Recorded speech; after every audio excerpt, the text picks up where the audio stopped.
So this ये meeting मैंने इस वजह से बुलाई है क्योंकि नीट आने में जस्ट 30 दिन बचे हैं।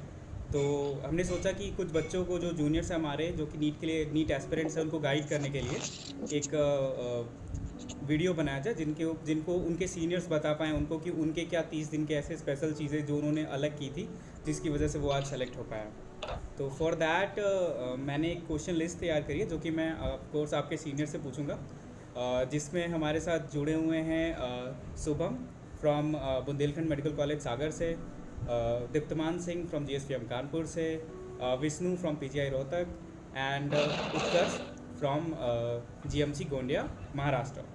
तो ये हम 5-6 लोगों का एक बहुत अच्छा डिस्कशन होने वाला है कि how to crack NEET in just 30 days, या फिर लास्ट के 30 डेज़ की आपकी क्या स्ट्रैटेजी रहनी चाहिए।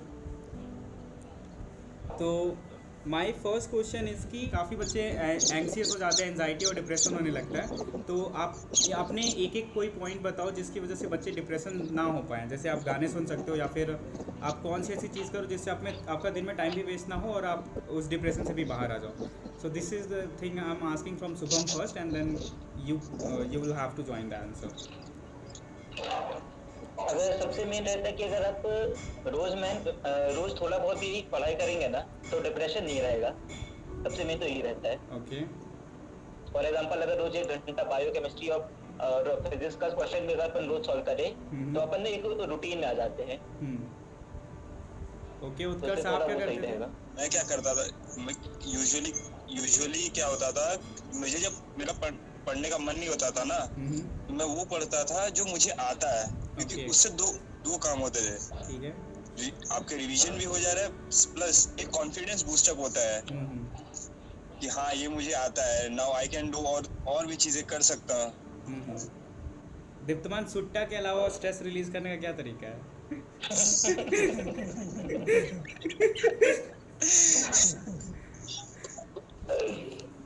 जैसे अभी बच्चों के लिए ऐसा जो पेपर देंगे उनके लिए तो यही है कि अगर पढ़ने का नहीं मन करा डिस्कस करना शुरू कर दो। ठीक है, मतलब ग्रुप डिस्कसन वगैरह। और आपका कुछ मजा भी आने लगता है। जैसे नहीं कुछ पढ़ने का मन कर रहा है, रिप्रोडक्शन डिस्कस करने लगो, उसमें सबका मन लगने लगता है। सही बात है, डिस्कशन की चीज है, बेस्ट मोटिवेशन स्ट्रेटजी। मन लग रहा है उसको डिस्कस करने लगो और टाइम भी तुम्हारा निकल जाएगा, तुम्हें मजा भी आएगा थोड़ा सा, उसके बाद रिफ्रेश भी फील करोगे। सही बात है। नहीं तो गाना सुनना अच्छा लगता है, गाना सुने आप, थोड़ा सा नैप ले, पावर नैप। तो अलग 5 मिनट का पावर नैप आधे घंटे का होता है।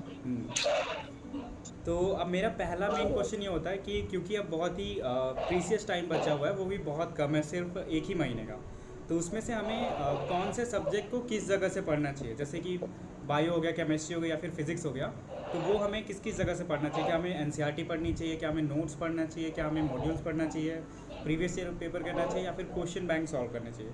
तो बेसिकली अभी तो हम सारा तो नहीं कर सकते इसमें से, तो कौन सी चीज़ है जो हमें इस समय प्रायोरिटाइज करनी चाहिए या फिर सिर्फ उतना ही करना चाहिए?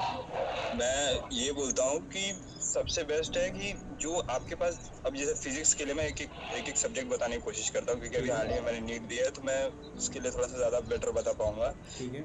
फिजिक्स के लिए मैंने क्या किया था, मैं एंड के टाइम पे ना मैंने स्टार्टिंग से ही शॉर्ट नोट्स बना लिए थे, मतलब फॉर्मूला, क्योंकि ये फिजिक्स में जेई टाइप नहीं है, ये नीट है। नीट में आपको अगर आप क्वेश्चंस देखेंगे 35 क्वेश्चंस तो मिनिमम ऐसे होंगे जो सीधा फॉर्मूला बेस्ड हैं, उसमें आपको कोई थियरी कोई एक्सप्लेनेशन कुछ नहीं चाहिए। तो अगर आपके पास फॉर्मूले का एक बुक तैयार है या फिर आपने फॉर्मूले कहीं लिख रखे हैं तो आपके लिए सबसे बेस्ट है। एंड के टाइम पे अगर आप आखिरी के 1 महीने में सिर्फ फॉर्मूलेस पढ़ेंगे तो आपका फिजिक्स में एटलीस्ट इतना स्कोर बन जाएगा कि आपका काफी अच्छा नंबर बन जाएगा। बात रही केमिस्ट्री और बायो की, तो बायो के लिए आई प्रिफर कि आपने पहले जो भी किया हो एंड टाइम पे सिर्फ NCERT ओनली। आप कभी भी कुछ भी करें एंड टाइम में सिर्फ NCERT करना चाहिए, this is what I think. रही बात NCERT ऑफ केमिस्ट्री के NCERT में physical chemistry is not that important, organic and inorganic chemistry is quite important. आपको काफी ज्यादा, मतलब इनऑर्गेनिक और ऑर्गेनिक के लिए आपका NCERT लगेगी। तो this is what I think कि हाँ NCERT बायो और केमिस्ट्री के लिए स्पेसिफिकली काफी ज्यादा इम्पोर्टेंट है। ठीक है, शुभम कैन यू प्लीज इस पे आप अपना पॉइंट ऐड करना चाहो तो? इसमें क्या कर सकते हैं हम, जैसे केमिस्ट्री का है तो हमारे जो साल भर में नोट्स नहीं बनाए थे अब उनको कंसाइज करने का पूरा टाइम है। सबसे मेन वही रहता है, क्योंकि केमिस्ट्री में हम आराम से 160 प्लस स्कोर कर सकते हैं। ठीक है, और बायो और तो फिजिक्स जितने भी अपना एलन के नोट्स, और फिजिक्स में बस प्रीवियस ईयर के क्वेश्चन, प्रीवियस ईयर के क्वेश्चंस अभी सबसे मेन वही रहता है, क्योंकि 15 से 20 क्वेश्चन तो रिपीट ही आते हैं। ठीक है, और एनसीईआरटी बायो में एनसीईआरटी के अलावा कुछ भी नहीं। ठीक है, तो बायो में एनसीईआरटी के अलावा कुछ नहीं, फिजिक्स में previous year questions, and chemistry में शॉर्ट नोट्स के भी शॉर्ट नोट्स बनाने अपन को। सबसे मेन कंसाइज करना, आपके जो अपने नोट्स अपन ने एलन में बनाए उनको पूरा कंसाइज करके कॉपी में बनाना, ओके, ताकि आप एक दिन में पूरी रिवीजन कर सको केमिस्ट्री का। सो दीप्तमान सर, अब आप बताइए कि इसको कैसे कंसाइज करें। इसमें यार बच्चों को ये ध्यान देना है कि सबसे पहले आपने भटकना नहीं है, किसी नए चीज पे चले गए, जिसको तुम पढ़ते चले और उसी किताब को पढ़ा। अच्छा नहीं कि भी किसी ने बोल दिया ये किताब बड़ी अच्छी है, बहुत शॉर्ट में दिया हुआ, इसको पढ़ लो तो हो जाएगा। तो अभी ऐसा नहीं करो, जो किताब पढ़ता है और जो तुमने नोट्स बना उस पर ध्यान रखो, बस मेन फोकस यही करना है। और ऑर्गेनिक के लिए तो बहुत अच्छी एनसीईआरटी, ऑर्गेनिक एनसीईआरटी से बन जाता है केमिस्ट्री में। बाकी बायो की तो अभी भैया लोगों ने बोल ही दिया कि सिर्फ एनसीईआरटी है। और एक और चीज कर सकते हैं, अपना एक दोस्त बना लो, उसको आप जितना भी सीखा उसको सिखा दो पूरा। ओके, जैसे आपने मेरे साथ किया था, नहीं? वही। तो फायदा ये हुआ कि आप मेरे से पहले सेलेक्ट हो गए, और उसके बाद जो आपसे मैंने सीखा उससे फिर जाके मैं सेलेक्ट हो गया। नहीं, उससे ये फायदा रहता है कि तुम जब किसी को बताओगे तो तुम्हारे कंसेप्ट क्लियर रहेंगे पूरे। वो तो सही है, और जिसको बताओगे उसको भी समझ याद आ जाता है। सो दिस वाज, ये बात की थी, कन्वर्सेशन पूरे से दिमाग में रहेगी। सही बात है, एक मेमोरी बनती है उस चीज़ की, उस इवेंट की। Event associated memory. तो अब अगला क्वेश्चन की तरफ बढ़ते हैं। फिर से शुरू करेंगे विष्णु से, कि ये बताइए कि आप एक दिन में कितने क्वेश्चन पेपर सॉल्व किया करते थे? लेकिन अगर आपको लगता है कि थोड़ा सा सिलेबस में कमी है तो आपको 2 दिन में एक टेस्ट देना चाहिए, क्योंकि आपको अपना सिलेबस भी कंप्लीट है। सो आप ये कह रहे हो कि आप एक दिन में एक टेस्ट भी दे सकते हो? हाँ, एक दिन में एक टेस्ट भी दे सकते हो अगर आपका सिलेबस आपको कंप्लीट है, आपको कॉन्फिडेंस है। तो फिर उसको आप फिर रिवाइज कैसे करोगे, कि इतना टाइम आपको कैसे मिलेगा कि आप उस पेपर को रिवाइज कर पाओ एक ही दिन में? हाँ, यही एक पॉइंट मैं ऐड करना चाह रहा था कि पेपर देने से ज़्यादा इम्पोर्टेंट है पेपर का एनालिसिस। अगर आप 3 घंटे में पेपर करते हैं तो उससे ज़्यादा ज़रूरी है 3 घंटे पेपर के साथ बैठना, बाद में एनालिसिस के लिए बैठना। तो 3 ही घंटे लगेंगे उसके एनालिसिस में। एक पर डे पर पेपर आप कर सकते हो, मैं तो करा करता था, हो जाता है। तो 3 घंटे जो एनालिसिस की ट्रिक है मेरी, वो ऐसी है कि आपको ये सोचना है जो बाद वाले 3 घंटे हैं कि आपके 720 नंबर कहाँ कम रह गए, 720 क्यों नहीं है। आपको पेपर देने के बाद एक पेज पर प्रॉपर लिखना है कि हाँ मेरे 720 क्यों नहीं आए, कहाँ कहाँ क्या क्या कमी रही। फोकस करो कि भाई अच्छे से हो जाए, रिवीजन अच्छे से कर लिए हो, पेपर दो भाई, तुम्हें भरोसा हो, कॉन्फिडेंस आ जाए, पेपर दे सकते हैं। तो पेपर दो, डेली दो या 1-2 दिन में एक पेपर दे दो, और उस पर एनालिसिस जरूर करो कि हाँ हमने क्या गलती की थी, ऐसी क्यों हो रही है। अगर बार बार हो रही तो उसको बिल्कुल सुधारो, और 1-2 बार पहली बार उसके बाद ठीक करने का प्रयास करो। लेकिन अगर तुम बार बार गलती कर रहे हो, फिजिक्स में जानती हो जाता है कि कहीं जाके अटक गए, इसके बाद नहीं हो पा रहा है, या कोई लॉन्ग क्वेश्चन है उसको हम चले गए, हम इसी करने चले गए पहले, तो ये चीज़ अवॉइड करो कि हाँ तुमको लग रहा है कि जल्दी हो जाएगा सॉल्व, उसको पहले कर लो, तो लगा लंबा जाएगा छोड़ दो, अभी बाद में समय मिलता है, हमेशा समय मिलता है पेपर में। बट हाँ, पेपर सॉल्विंग बहुत इंपॉर्टेंट है, पेपर सॉल्विंग बहुत इंपॉर्टेंट, क्योंकि आप प्रैक्टिस करते हो आप ना। और मैं एक छोटा सा एडवाइस और ऐड करना चाहूँगा, 2 से 5 जो टाइम होता है ना, आप अपनी बॉडी को ना फिजिकली ट्रेन करो कि उस पर्टिकुलर टाइम पे आपका दिमाग उस तरह सोचे। जैसे आप हर रोज या फिर एक दिन छोड़ के भी एक दिन पेपर दे रहे हो ना, तो आप उस 2 से 5 वाले टाइम पे करो। अब मेरे फ्रेंड थे, वो बोलते थे कि 2 से 5 जो टाइम होता है ना, ये यूजुअली सोने का टाइम होता है, हम बहुत खाना खाते हैं, सो जाते हैं। वो इस चीज की प्रैक्टिस ऐसे करते थे कि वो 1 महीने पहले से ना 2 से 5 कुछ नहीं करते थे, वो या तो पढ़ते थे या तो पेपर देते थे। वो ऐसा कहते थे कि ये जो टाइम है, मैं अपनी बॉडी को फिजिकली ट्रेन कर रहा हूँ उस प्रोसेस के लिए, क्योंकि आज मैं जैसा सोच रहा हूँ, मेरी बॉडी 1 महीने बाद तक, अगर मैं लगातार 1 महीने तक इस चीज के बारे में सोचता रहूंगा, ऐसे ही प्रैक्टिस करता रहूंगा, पेपर के टाइम पे ज्यादा बेटर एफिशिएंटली काम कर पाएगी। तो हाँ, ये अगर पेपर सॉल्व कर रहे हैं तो सबसे बेस्ट टाइम है आप जो उसी टाइम सॉल्व करें जो टाइम आपका रियल टाइम पेपर होने वाला है। शुभम आप इस पे कुछ और ऐड अप करो इस पे प्लीज, हाउ टू कितने पेपर्स देने वेने चाहिए? अगले में 3 पेपर, अगर आपको 30 दिन बचे हैं तो 3 हफ्ते तक आप रोज एक पेपर दो। ठीक है। उससे ये रहेगा कि मेन आपको पेपर में प्रैक्टिस ही करनी है। और से मेन सबसे फायदा ये रहता है कि आपको कौन सी स्ट्रेटेजी अप्लाई करनी है, जैसे कि बायो, फिजिक्स, केमिस्ट्री, तो पहले से आपको आइडिया लग जाता है। वरना पेपर में जाओगे सीधे अलग अलग लगेगा। उसका भी सीक्वेंस आपको पहले से डिसाइड कर लेना है कि पहले अगर आप बायो अटेम्प्ट करोगे। सबसे मेन टाइम लिमिट सबसे पहले टाइम लिमिट सोच लो कि 40 मिनट में अगर बायो करनी तो अभी ज़्यादा डालो 3 हफ्ते तक। सही बात, क्योंकि 21 दिन में आपको आराम से कोई भी हैबिट फॉर्मेशन हो जाती है। सही बात है। और अभी एग्जैक्ट टाइम बचा है वो नई हैबिट फॉर्म करने की। अगर आप अभी नहीं फॉर्म कर पाओगे तो एक हफ्ते बस रिवीजन ओनली। और एक चीज़ मैं ऐड करना चाहता हूँ जी, कहिए। कि यार अपने नीट से एक हफ्ता पहले आप लोग गाने वगैरह सुनना बंद कर देना। अच्छा। क्योंकि मेरे साथ होता था जब मैं मॉक टेस्ट देता था तो मॉक टेस्ट के टाइम दिमाग में गाने घुमाते थे। अच्छा। कि भाई मैं एक क्वेश्चन सोल्व कर रहा हूँ, फिजिक्स का क्वेश्चन पढ़ा मैंने, जितनी तो मिलती जाए उतनी लगे, दिमाग में अलग ही गाना चल रहा है। तो ये थोड़ा अवॉइड करना है। कोशिश करना कि नीट के कम से कम प्रीवियस ईयर के तो सारे क्वेश्चन कर लो, चाहे कुछ भी हो, वो ज्यादा फायदेमंद है।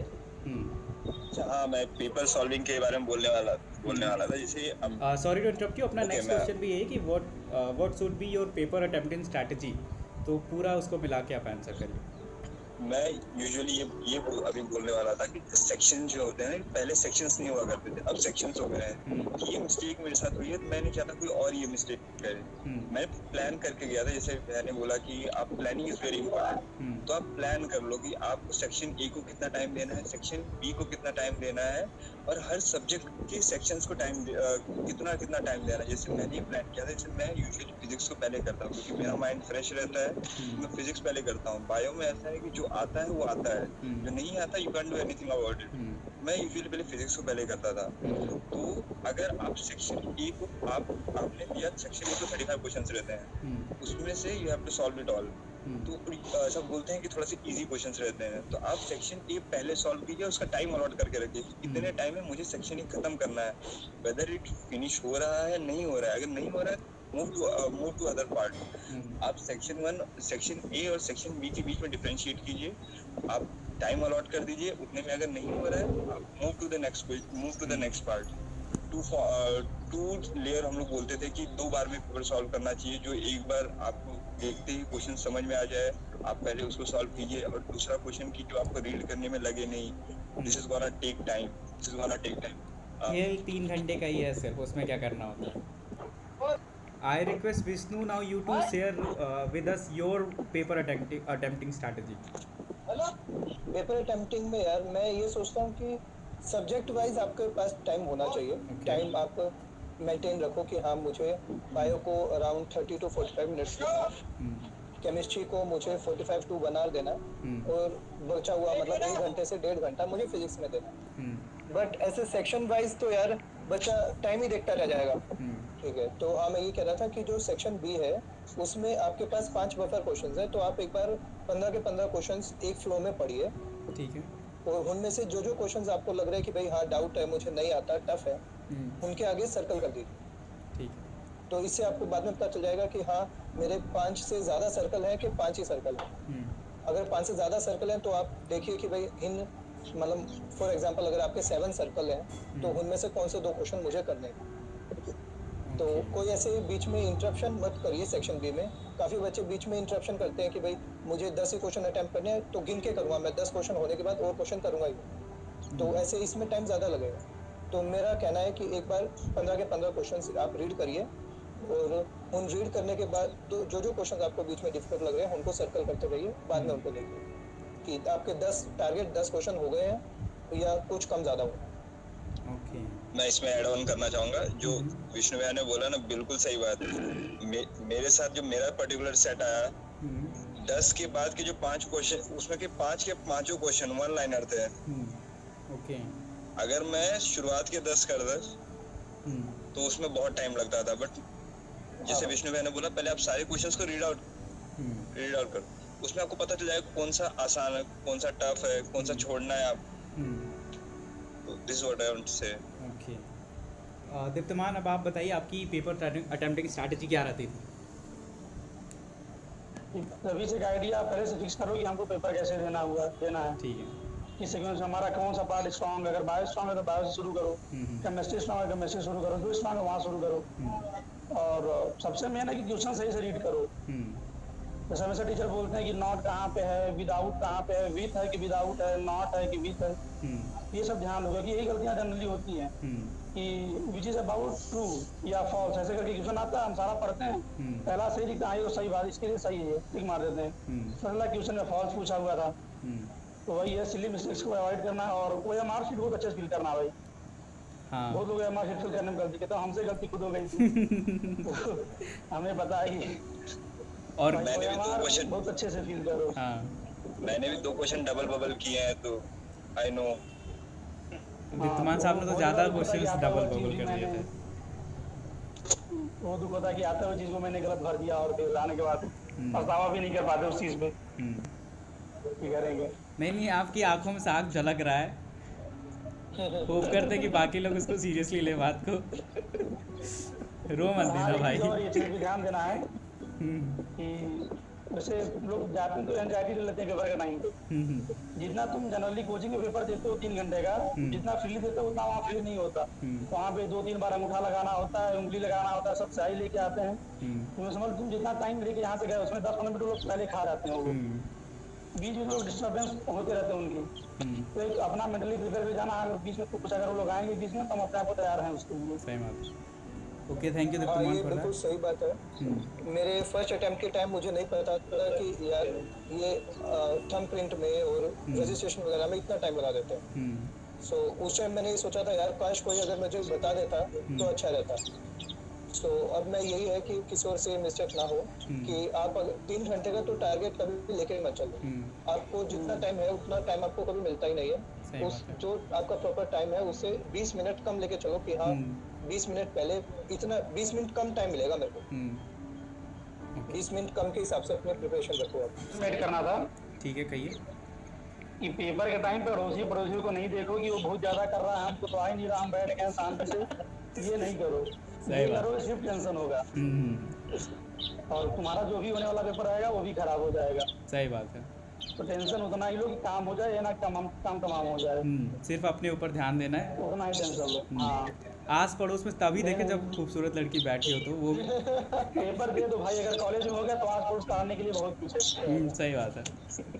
खासकर मेडिकल कॉलेज। तो काफ़ी अच्छा पॉइंट बताया आपने दीप्तमान कि सिर्फ अपने ऊपर फोकस रहें और इधर उधर नहीं देखना। So now I would ask Shubham कि आप बताओ कि what was your paper attempting strategy? जब मैंने नीट दिया था तो मैंने पेपर स्लिप में 2 बार में अटेम्प्ट किया था। ओके। मैंने टारगेट किया था कि मैं बायो को पूरा 25 मिनट में करूंगा और केमिस्ट्री के जितने भी क्वेश्चन है बस 1 अटेम्प्ट में। ओके। तो मतलब मेरा था कि 1 घंटे में फिजिक्स पूरा बायो और केमिस्ट्री खत्म था और 2 घंटे मेरे पूरे प्योर फिजिक्स के लिए बचते थे। ओके। फिर फिजिक्स का भी मैंने वही जो अपने 1 लाइनर क्वेश्चन रहते जो फॉर्मूला बेस्ड क्वेश्चन थे उनको 45 मिनट में किया और फिर सेकंड टाइम से पेपर स्टार्ट। ओके। तो सही रहता है कि तुम्हारा ऐसा कोई क्वेश्चन नहीं छूटेगा जो तुम्हें आता है तो उसमें रिग्रेट नहीं रहेगा तुम्हारा। So तुम्हारा आखिरी में अगर तुम जब सेकंड राउंड में करोगे तो तुम्हारे नहीं बनने वाले क्वेश्चन भी बन जाएंगे। आराम से क्वेश्चन मिलाते हैं। पूरा आंसर याद आ जाता है कि कैसे निकालना है। तो इसलिए हमेशा पेपर को 2 बार में करना चाहिए। ओके, पहले आप देख लो कि कौन से क्वेश्चन, ये बात उत्कर्ष और विष्णु ने भी बताई थी कि पहले आप क्वेश्चन देख लो कि जो इजी है पहले आप उनको कर लो और जो नहीं आ रहा उनको आप 2 बार अटेम्प्ट करोगे तो मैक्सिमम प्रोबेबिलिटी रहती है कि वो भी हो जाए। ओके। और पहली बार में कोशिश करना कि जल्दी करना। ये नहीं कि पहली बार में 1 घंटा ले लिए सही बात, तो ज़्यादा बेकार होगा वो। हाँ, तब तो पेपर के लिए 6 घंटे लगेंगे। वही तो। ठीक है। So moving towards the next strategy की रिवीजन के लिए कौन कौन सी स्पेशल टिप्स आपने यूज़ करी थी कि जिसकी वजह से बहुत एफिशिएंटली हो गया था? अब लास्ट मिनट, लास्ट डे या लास्ट वीक रिवीजन स्ट्रैटेजी क्या रहनी चाहिए आपकी? So starting from you Shubham only. Okay. मैंने इसलिए पूरे जितने भी सब्जेक्ट के थे 1 महीने पहले शॉर्ट नोट्स बना बनाना स्टार्ट कर दिए थे केमिस्ट्री और बायो के, और उसको रोज रिवाइज करता था। और मेरा टारगेट था कि एक दिन में तीनों सब्जेक्ट पूरे रिवाइज हो पाए कैसे भी करके। तो उसकी प्रैक्टिस 1 महीने पहले से करनी पड़ेगी आपको। ओके, तो आपने चीज़ों को छोटी छोटी नोट्स में बना के रखा था और फिर उसको रिवाइज कर देते थे। तो मतलब आप अपने वीक पॉइंट्स की या फिर डिफ़िकल्ट टॉपिक्स के को अलग से सेपरेट करके रख लो और उनको रिवाइज करते रहो बार बार। हाँ, ओके, क्योंकि आसान टॉपिक तो हम बना ही लेंगे, मेन मुश्किल तो हमें मुश्किल टॉपिक में आएगी। सही बात है। So coming to Deeptaman, what was your revision strategy? Revision मेरा वही था कि एनसीईआरटी को मैं फोकस करता था, एनसीईआरटी पढ़ते रहते थे। ठीक है। शॉर्ट नोट्स मैं फिजिक्स में बनाता था फार्मूले का, क्योंकि मेरा फिजिक्स बहुत अच्छा नहीं था तो मैं रट लेता था। तो वही है कि अगर फिजिक्स इसकी अच्छी है भाई अच्छी है, अगर नहीं है तो फार्मूले जरूर याद रखो, क्योंकि नीट में क्वेश्चन आते हैं डायरेक्ट फार्मूले से हो जाते हैं अधिकतर क्वेश्चन। सही बात है। नाउ रिक्वेस्टिंग फ्रॉम विष्णु कि आप अपनी स्ट्रैटेजी शेयर करो रिवीजन करने की।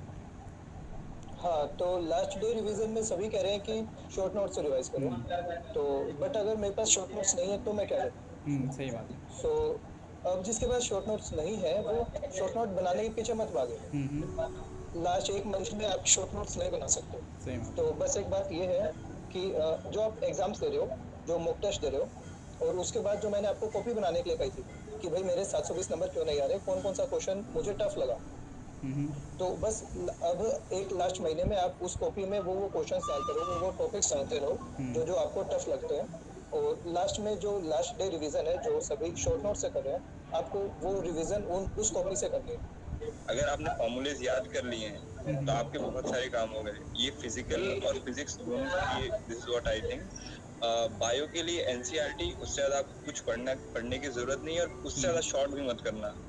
कि कभी कभी अपने को लगता है कि हम बायो में भी अंडरलाइन करके रखें। अंडरलाइन उन चीज़ों को करना है जो चीज़ आप भूल जाते हैं। ये नहीं कि ये चीज़ इम्पोर्टेंट है इसलिए मैं अंडरलाइन कर रहा हूँ, नहीं, मैं इस चीज़ को भूल जाता हूँ, मैं इसलिए बायो की एनसीईआरटी में इस चीज़ को अंडरलाइन करता हूँ, ये पॉइंट। और केमिस्ट्री में आई थिंक केमिस्ट्री में रिएक्शंस, ऑर्गेनिक पर्टिकुलरली के लिए बोल रहा हूँ मैं, रिएक्शंस यूजुअली हम भूल जाते हैं। तो फ्लो चार्ट्स जो होते हैं ना, आप फ्लो चार्ट्स बनाने की कोशिश कीजिए। आप कोई भी एक एलिमेंट लेके स्टार्ट कीजिए, जैसे बेंजीन ले लिया आपने, आप उसके अंदर रिएक्शन डालिए कि मैं अगर ये रिएक्शन डाल दूंगा इस रिएक्शन से ये बन जाएगा। अब ये जो अब प्रोडक्ट बना है, अब इस प्रोडक्ट से मैं क्या क्या बना सकता हूँ, क्योंकि अल्टीमेटली एग्जामिनर भी वही करने वाला है। सही बात। तो वो आपको एक रिएजेंट दे देगा और उसमें उसके अंदर कोई भी एक रिएजेंट डाल देगा सबस्ट्रेट के ऊपर, तो आप वो कीजिए। जो एग्जामिनर आपसे पेपर में करने वाला है, आप उस चीज की प्रैक्टिस कीजिए। आप उस सबस्ट्रेट को लेके कि मैं इसके ऊपर कौन कौन सा रिएजेंट डाल के क्या क्या बना सकता हूँ, एंड देन फ्लो चार्ट आप कंटिन्यू कीजिए। और छोटे छोटे चैप्टर जो है वो बहुत ज्यादा इंपॉर्टेंट रोल रखते हैं। हाइड्रोजन हम पढ़ते नहीं है, वो 2 पेज का है, वो एक क्वेश्चन देके जाता है। तो मैं सबसे स्पेसिफिकली रिक्वेस्ट करना चाहता हूँ जो छोटे चैप्टर्स हैं उनको प्लीज अवॉइड ना करें। वो छोटे चैप्टर्स आपके लिए बहुत इंपॉर्टेंट है। आप पूरा सर्कुलर मोशन पढ़ेंगे, 2 हफ्ते 3 हफ्ते में खत्म होता है और एक क्वेश्चन आएगा। आप हाइड्रोजन 2 पेज का चैप्टर है, 2 घंटे 3 घंटे में एक क्वेश्चन देके जाएगा। वहाँ कोई ये नहीं पूछता आपके 720 में से कितने आए, उसमें से केमिस्ट्री में कितने मार्क्स आने चाहिए। Okay, so now moving to the next question कि आपको कितने क्वेश्चंस अटेम्प्ट करने चाहिए आउट ऑफ, जैसे कि 50 क्वेश्चंस फिजिक्स के हैं, तो उसमें जिसमें आपको 45 अटेम्प्ट करने होते हैं, तो पर आपको कितने अटेम्प्ट करने चाहिए? बायो में से 180 आपको अटेम्प्ट करने होते हैं, तो उसमें से कितने अटेम्प्ट करने होते हैं कि आप कट ऑफ को क्रॉस कर जाओ या फिर एक अच्छा रैंक ले आओ? तो वो आपने क्या सोच के चला था कि आपने 180 में से कितने क्वेश्चंस अटेम्प्ट किए थे, या फिर किसी स्टूडेंट को कितने करने चाहिए? तो इस बारे में अगर आप कुछ उत्कर्ष बताएं तो। मैं ऐसा कुछ स्पेसिफिकली सोच ही नहीं गया था कि मुझे इतने क्वेश्चंस करने हैं। क्वेश्चंस कितने अटेम्प्ट करने चाहिए ऐसा कुछ मैंने तो अपने लिए ऐसा कुछ स्ट्रैटेजी नहीं। एक्चुअली मैंने भी क्वेश्चन के हिसाब से नहीं किया था। किसी ने क्वेश्चन मैंने खुद नहीं किया था, और लाइक जितना आता है उतना करके आना है। क्योंकि अगर क्वेश्चन के हिसाब से करेंगे तो पूरे दिमाग क्वेश्चन पे रहेगा कि क्वेश्चन कितने रहेंगे, इतने हो गए, तो आपकी एफिशिएंसी कम हो जाएगी। सही बात। पेपर करना है, उसमें से जितने क्वेश्चंस में मैं कॉन्फिडेंट हूँ मैं उतने क्वेश्चंस करके आऊँगा। मुझे एक्स्ट्रा क्वेश्चंस अटेम्प्ट करने के चक्कर में नेगेटिव मार्किंग नहीं करवानी है, राइट? नहीं, असलियत में मेरी सिस्टर ने मुझे कहा था कि कर लो जितना हो सके। ओके।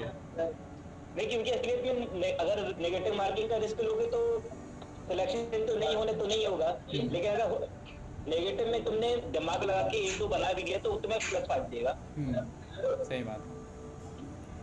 ओके नाउ जो क्वेश्चन में तुम्हें लगे कि रिस्क है थोड़ा सा तो उसको रिस्क ले लो।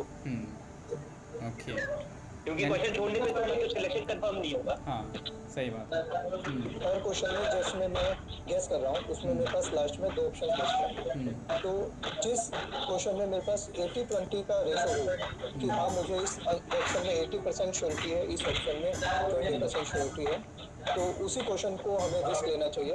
50-50 में रिस्क नहीं लेना चाहिए। Get it. ये आप बताइए कि एनसीईआरटी और प्रीवियस ईयर पेपर्स कितने इंपॉर्टेंट हैं? अगर कोई ऐसा बच्चा है वो थोड़ा सा कॉन्फिडेंट नहीं है कि मैंने पढ़ाई अच्छे से नहीं करी है, तो क्या it is possible for me कि अभी 1 महीने में मैं एक अच्छा रैंक ले आ सकूँ? देखो, अगर बहुत अच्छे से प्रिपरेशन नहीं है तो प्रयास करे कि 1 महीने में जितना कर सकता है करे। अब ये ना हो कि अरे हम 9 महीने 10 महीने कर नहीं पाए, 1 महीने में क्या ही कर पाएंगे, छोड़ के बैठ गए। ऐसा नहीं करो। अगर नहीं हुआ इस बार अगली बार और अच्छा करके कर देंगे। और तो साथ में मेहनत करो, एनसीईआरटी फोकस करो। साथ में कि ये क्वेश्चन ये भी कि एनसीईआरटी और प्रीवियस ईयर का कितना इंपॉर्टेंस है नीट के लिए? ये हर नीट में जो बच्चा तैयारी करने का वो जानता है कितना इम्पोर्टेंस है। ठीक है, ओके। किसी का कोई सजेशन नहीं है। ठीक है Shubham, please add up something कि एनसीईआरटी और प्रीवियस ईयर की क्या इंपॉर्टेंस है?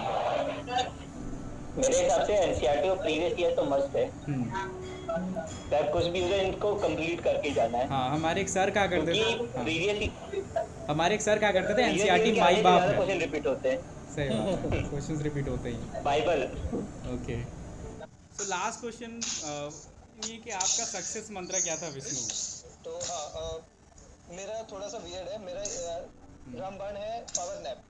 ठीक है, पावर। मुझे जो चीज़ लगी कि भाई हाँ, लास्ट टाइम पे लास्ट के 1 महीने में जिस चीज़ ने मेरी मदद करी वो थी पावर नैप।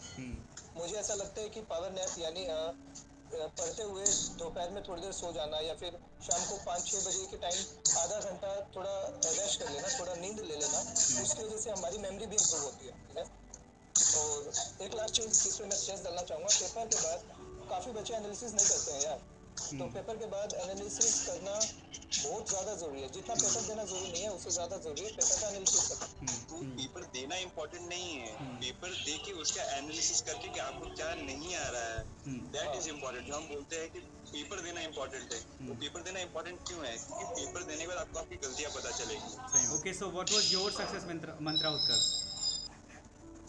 जब मन करे तब पढ़ो।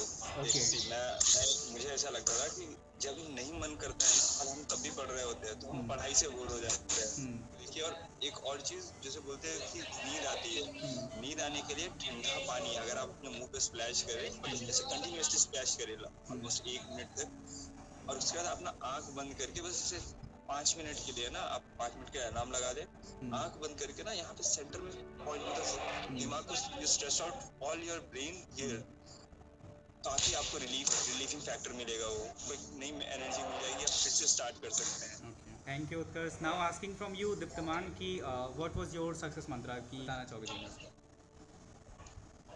लास्ट टाइम के लिए यही है कि कभी भी टीचर से ऊपर ना समझो अपने आप को। टीचर जैसे कहता गया साल भर वो करते जरूर जाओ, और एक टीचर के कॉन्टेक्ट में हमेशा रहो कि सर मेरा ऐसा पेपर जा रहा है, सर एक बार बताइए सर क्या करूँ।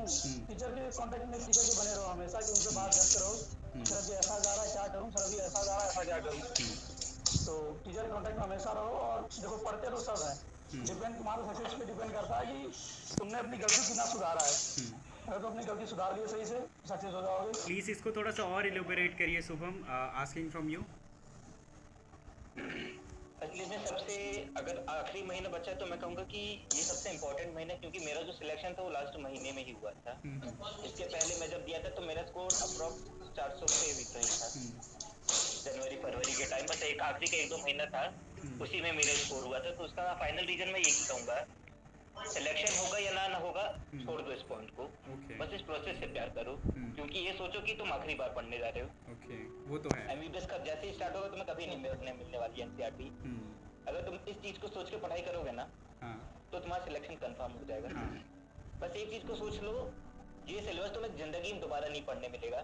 तुम एमबीबीएस कर लो, कुछ भी करो, इस प्रोसेस से प्यार करना सीख लो। सही बात। ये सबसे मेन है। Enjoy your studies. और दूसरा ये बताया कि बहुत ज़्यादा स्ट्रेस लेने की ज़रूरत नहीं है। और सबसे मेन अपना इस एक महीने में अपनी पूरी ताकत को सोचो। ज्यादातर लोग करते क्या है कि सोचते हैं कि सिलेक्शन होगा नहीं होगा तो आधे दिन इसमें निकाल देते हैं, ये बेकार चीज है। सोचो कि जब भी तुम्हारे दिमाग में एक सेकंड थॉट आए ना तो एक चीज को सोचना कि जब तुम पेपर दे के निकलोगे ना क्या करोगे। तुम रिग्रेट करोगे कि एक महीने मैंने कुछ नहीं किया, या ये सोचोगे कि मैंने अपनी जान लगा दी। सिलेक्शन नहीं होगा कोई दिक्कत नहीं, लेकिन अगर तुम्हें अंदर से आवाज आएगी भाई मैंने अपना पूरा किया ना, तुम्हें कोई नहीं रोक पाएगा अगले साल। सबसे मेन ध्यान रखना, अंदर से आवाज आनी चाहिए भाई मैंने अपनी पूरी ताकत लगाई। ठीक है, तो मैं इसको समझ में क्या रहेगा, कहिए एक चीज बस और बोलना है जी। जो तुम्हारी अभी जितनी ताकत एक महीने में अगर तुमने नोट्स नहीं बनाए तो केमिस्ट्री को तो कम से कम समराइज करो, क्योंकि केमिस्ट्री तुम्हें 160 प्लस ऐसे दे जाएगी तुम्हें पता भी नहीं चलेगा। और केमिस्ट्री सबसे लीस्ट मेहनत वाला सब्जेक्ट है। और मेरे सबसे कम नंबर केमिस्ट्री में ही आए थे। मेरे सबसे कम नंबर केमिस्ट्री में ही आए थे, फिजिक्स में बल्कि ज़्यादा थे। तो बहुत चुभती है ये बात कि मैंने केमिस्ट्री को ध्यान नहीं दिया था। नहीं असली में ऐसा केमिस्ट्री में मेरा सबसे अच्छा ये ऐसा था, मैंने मुश्किल से 20 या 30 मिनट दिए होंगे और मेरा 160 स्कोर चला गया था। लीस्ट मेहनत जो होती है वो मेरी केमिस्ट्री में होती है, क्योंकि केमिस्ट्री में मतलब कुछ दिमाग नहीं लगाना पड़ता, जो है वो है। बायोलॉजी में ऐसा कि तुम्हें एनसीईआरटी है वो तुमने साल भर मेहनत की, वो बायोलॉजी में हर कोई मेहनत कर रहा है। बायोलॉजी में तुम जितने लोगों का स्कोर देखोगे सबका स्कोर 300 प्लस है। केमिस्ट्री फिजिक्स मेजॉरिटी लोगों की खराब है। ऐसा कोई नहीं कि मतलब जो 600 प्लस है बस उन्हीं की अच्छी रहती है। केमिस्ट्री ऐसा सब्जेक्ट है जिसमें तुम 175 तक ला सकते हो। जब मैंने मतलब हुआ क्या था, मैंने बबलिंग मिस्टेक की थी जिसके कारण मेरे 2-3 क्वेश्चन थे, मतलब मेरे 175 तक जाते केमिस्ट्री में। तो केमिस्ट्री 20 मेहनत वाले, इसमें पूरी ताकत लगा दो, एनसीईआरटी को वोट डालो, एनसीईआरटी को एज अ बाइबल अपडेट करो। और ये मत सोचो कि होगा ये नहीं, बस ये सोचना कि आखिरी बार एनसीईआरटी पढ़नी है। और सोच लेना कि पेपर से आने के बाद एनसीईआरटी चला दी, पेपर से आने के बाद एनसीईआरटी चलानी। मैं हमेशा ये सोचता था। सही बात है। पेपर से आने के बाद मैं इंतजार कर रहा हूँ, मेरे को एमबीबीएस की किताबें जलानी है। हम सबको जलानी। शुभम सर तो बिल्कुल 3 इडियट्स के आमिर खान जैसे साउंड कर रहे थे ना अभी। कर्स मतलब स्कोर मेरा 300 या 400 पे आ गया था। तो भाई सर ने मुझे वाला ज्ञान दिया था आपके सागर में को कोटा में पर्टिकुलरली, ये टेंशन लेना छोड़ दे। वो मुझे आराम से घुमाने ले गई थी, बस कहा था कि पेपर देने पर पेपर चलाना है, इस टारगेट से पेपर दो। और उसके बाद से मतलब दिव्य को तो पता ही उसका रिजल्ट क्या था। कि जैसे लास्ट टाइम में आप काफ़ी साल भर से मेहनत कर रहे होते हो तो आप थक जाते हो। तो द थिंग इज़ कि how to stay motivated and how to stay productive. So this question I would ask Vishnu. Okay, so motivation का ऐसा है यार कि अगर हम सेल्फ कॉन्फिडेंट हैं कि मैं ये काम कर सकता हूँ, मतलब नीट क्लियर कर सकता हूँ, तो उससे जो मुझे मोटिवेशन मिलेगा वो एक तो इजी मोटिवेशन है कि मुझे सिर्फ अपने आप से एक ही स्टेटमेंट बोल रहा है कि हाँ ये काम मैं कर सकता हूँ, और ये लॉन्ग लास्टिंग मोटिवेशन है। जो मोटिवेशन मैं यूट्यूब की वीडियोस से लेता हूँ वो लॉन्ग लास्टिंग नहीं है, वो 1-2 दिन में या 1-2 घंटे में खत्म हो जाता है मोटिवेशन। इसमें रिएक्ट करना है मेरे को। ठीक है कि जैसे लास्ट टाइम जो मोटिवेशन की बात है कि सेल्फ मोटिवेटेड रहो। अगर तैयारी के टाइम पर कहीं भी तुम्हें लगे कि तुम परेशान हो गया, डिप्रेस हो रहे हो, अपने घर वालों से जरूर बात करो। सही बात। एक बार घर वालों को फोन घुमाओ, पापा से, मम्मी से या किसी एक टीचर से जरूर बात करो इसके बारे में, बहुत अच्छा गाइड करेंगे वो। तुम यूट्यूब के ऊपर मत चले जाओ कहीं भी कि हाँ ये मोटिवेशन दे देगा, ये मोटिवेशन देगा, ऐसा नहीं होगा। खत्म होते होते वो होने लगा था, मेरा मार्क्स बहुत खराब आने लगे थे, 400 के नीचे। फिर मतलब 2 दिन पेपर मेरा खराब है, फिर मेरा पेपर देने का मन नहीं करता था। फिर मैंने घर पे बात किया और टीचर से बात किया। पापा हमेशा एक बात हमेशा बोलते हैं बात कि सुबह उठो, जब मुँह धोने जाओ शीशे में अपने आप को देखो और ये बोलो कि आज का दिन मेरा है, मुझसे कोई नहीं छीन सकता। ये पापा आज भी हमको ये बात बोलते जब भी मैं परेशान होता हूँ। जाओ शीशे में अपना चेहरा देखो और बोलो कि ये दिन मेरा है और ये मुझसे कोई नहीं छीन सकता। और दूसरी बात ये बोलते हैं चिंता उतनी ही करो कि काम हो जाए, ये नहीं काम तमाम हो जाए। ये 2 बात मैं हमेशा याद रखता हूँ। सेल्फ कॉन्फिडेंस के लिए मैं ये बोलना चाहूँगा कि यार सेल्फ कॉन्फिडेंस आप में इतना हो कि आपके दोस्त, आपके पेरेंट्स, आपके टीचर्स भी अगर आपको बोले ना कि भाई तेरा सिलेक्शन नहीं हो सकता, उनको भी तो आप अपने दिमाग में रखो कि मैं 1.5 महीना पहले मेरे 550 पर आते, तो उस टाइम इतने नंबर में जनरल का सिलेक्शन नहीं था। तो मेरे पापा ने मुझे आके मेरे रूम में सीधा ये कह दिया था कि विष्णु छोड़ दे पढ़ाई, नीट छोड़ दे, तेरे से नहीं होगा और काम कर ले तू। बट मैंने मेरे दिमाग में सोचा था कि चाहे पापा कुछ भी बोले, मेरा सिलेक्शन होगा नहीं होगा, बट मुझे सिलेक्शन लेना है तो लेना है, मैं सिलेक्शन ले सकता हूँ। So you have to मेरी believe कहानी in ये थी yourself कि और मेरे से एक महीना पहले मेरे पापा ने उसको मुझे कह दिया था वो कि जो सिलेक्शन नहीं होगा। क्रिटिसिज्म उसको एज अ मोटिवेशन लेना है। 60 नंबर है। So this was our discussion about कि what you should do before NEET, 30 days before NEET। तो हमने कोशिश करी कि आपके सीनियर से बात करके आपको एक थोड़ा आइडिया दिया जाए कि उन्होंने क्या किया था और आपको क्या करना चाहिए। So thank you so much for watching the video and also a very special thank you for all of you जिन्होंने अपना स्पेशल टाइम निकाला और आकर मुझे या हम सभी को थोड़ा सा गाइड किया। Actually Shubham from BMC medical college Sagar, Diptaman from GSM medical college Kanpur, Vishnu from PGI Rohtak Haryana, GMC Gondia Maharashtra Utkarsh. So thank you all, thank you a lot।